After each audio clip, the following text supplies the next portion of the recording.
നാം ഓരോരുത്തരും മനസ്സിലാക്കേണ്ട ഒരു യാഥാർത്ഥ്യമുണ്ട്. അല്ലാഹു സുബ്ഹാനഹു വ തആല സംവിധാനിച്ചു തന്ന ഈ മഹത്തായ ദീനുണ്ടല്ലോ, നമ്മുടെ ജീവിതക്രമുണ്ടല്ലോ, വിശുദ്ധ ഇസ്ലാം.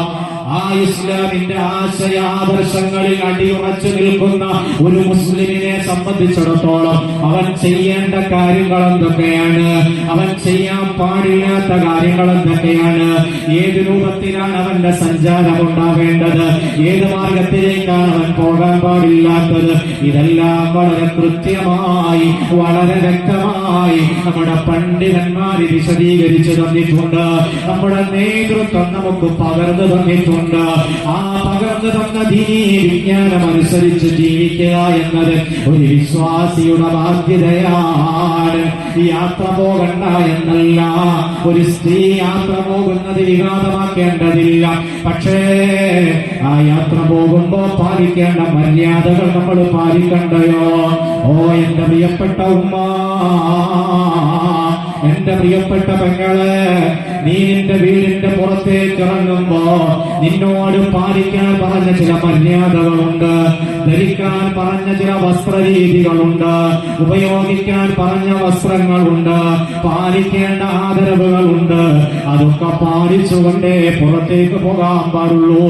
നിങ്ങൾ കണ്ടില്ലേ, പരിശുദ്ധമായ ഹജ്ജ് കർമ്മം നിർവഹിക്കാൻ വേണ്ടി പോകുന്ന സന്ദർഭത്തിൽ പോലും ഒരു സ്ത്രീ ഒറ്റയ്ക്ക് പോകാൻ പാടില്ല.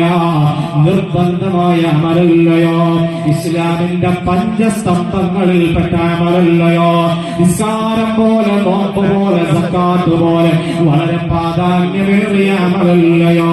ആ അമലിന് ഒരു പെണ്ണ് പോകുന്ന സന്ദർഭത്തിൽ എന്തൊക്കെ മര്യാദകൾ പാലിക്കണമെന്ന് കർമ്മശാസ്ത്ര പണ്ഡിതന്മാർ പറയുന്നുണ്ട്.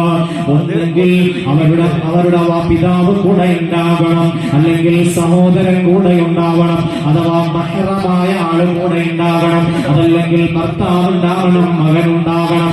ഇത്തരത്തിൽ അവർക്ക് വിവാഹബന്ധം ഹറാമായ ആളുകളോ ഭർത്താവോ അവരുടെ കൂടെ ഇല്ലാതെ ഹജ്ജ് ചെയ്യാൻ ഒറ്റയ്ക്ക് പോകാൻ പാടില്ല. നിങ്ങൾ കണ്ടില്ലയോ, ഇനി നിർബന്ധമായ ഹജ്ജാണെങ്കിൽ മഹറമുകൾ ആരും കൂടെയില്ലെങ്കിൽ പോലും അവിടെ വിശ്വസ്തകളായ സ്ത്രീകൾ കൂടെ ഉണ്ടെങ്കിൽ പെണ്ണുങ്ങൾക്ക് ഹജ്ജിന് പോകാം. ഇതും കർമ്മശാസ്ത്ര പണ്ഡിതന്മാര് പഠിപ്പിക്കുന്നുണ്ട്. ഇത് നിർബന്ധമായതിന് മാത്രമുള്ള ഇളവാണ്. സുന്നത്തായ ഹജ്ജിന് ഈ ഇളവില്ല, സുന്നത്തായ ഉംറയ്ക്ക് ഈ ഇളവില്ല.